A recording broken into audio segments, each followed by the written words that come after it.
समस्त भक्त मान मोर हृदय प्रणाम। आध्यात्मिक वार्तालाप चैनल को आपण मान पुणी थे स्वागत करुछि। वर्तमान गोटे कथा कहूँ शुणु। कैकेयी निंदनीय नुहे बंदनीय से विषय कहूँ शुणु।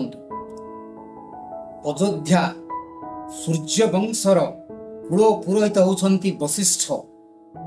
वशिष्ठ सबुबले अयोध्यार हित चाहूथिले।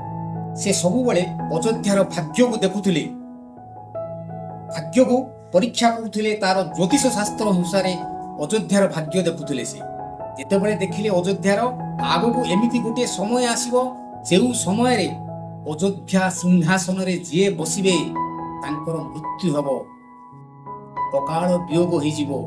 सेठी जेतेबेले भाग्य रे देखिले एहा अछि, सेतेबेले से बहुत चिंता रे पड़ी गेले। कोन करिबा, सेही समय को अतिक्रांत केमिति करिबा, सेही कथा चिंता करी अन्य ऋषि मानक सहित आलोचना करी से शेषरे निष्पत्ति नेले जे जेहेतु कैकेयी अयोध्यांकर अयोध्यापति दशरथंकर प्रिय, सेथिपई कैकेयी के कथा कहिदबा से जे कोनोसी गोटे भलो बाटो बाहर करि परिबे। सेतेबेले जाई कैकेयी को वशिष्ठ कुलपुरोहित जे कैकेयी को कहले, माँ गोटे अति गुरुत्वपूर्ण कथा कहूँ शुणु ना। यही गोटे समस्या आग को आसो, से समस्यार समाधान आपण ही करें। कैकेयी पचारे कौन से समस्या ना, आग को एमती गोटे समय आसो, से समय रे अयोध्या सिंहासन रे जे बसबे तांकर अकाल मृत्यु हो। एक कथा शुणी कैकेयी मन रे चिंता कले।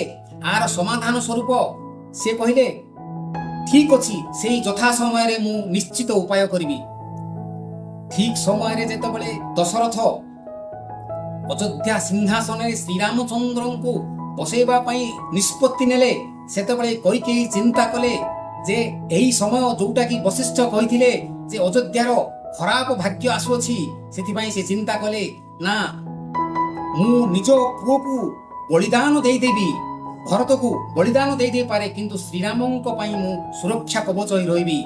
सेथिपई सेही समय रे जेतेबेले दशरथ चिंता कले श्रीरामंक सिंहासन रे बसैबा पई, सेतेबेले से बाध्य होई निज पुत्र पछे त्याग कर देबी, किंतु श्रीरामंक प्रति मु अन्याय होबा पई देबी नाही। सेथिपई से श्रीरामंक वनवास को पठाई देले एवं अयोध्या सिंहासन रे निज पुत्र भरत को बसैबा पई निष्पत्ति नेले। किंतु कालर परिणाम तो अति भयावह। से जेतेबेले भरत भी बसिले नाही, सेही समय रे भरत भी जो सिंहासन को श्रीराम त्याग करी चली गले, भरत मध्य सेही सिंहासन रे बसिले नाही। तार अर्थ कोन हला जे सेही समय रे दशरथ ही सेही सिंहासन रे थिले, सेही काल समय रे सेथिबे दशरथंकर अकाल वियोग होई गला। सेही घटना को केवल कैकेयी ही टाली देथिले। सेही अयोध्यार काल समय रे जो सिंहासन रे बसिले रजा अकाल वियोग होइजिवो, सेही कथा चिंता करी से श्रीराम को रक्षा कर देथिले, निज पुओ भरत को बलिदान करी। एथिपई कैकेयी कस्मिन काले निंदनीय नुहे बंदनीय। एही कथा आपण मानकु केमिति लागिला दया करी मते कमेंट माध्यम रे जणैबे, एवं जदि भलो लागिला शेयर लाइक एवं सब्सक्राइब करिवे। एवं आगामी वीडियो पई मो अपेक्षा रे आपण मानकर रहिली। नमस्कार।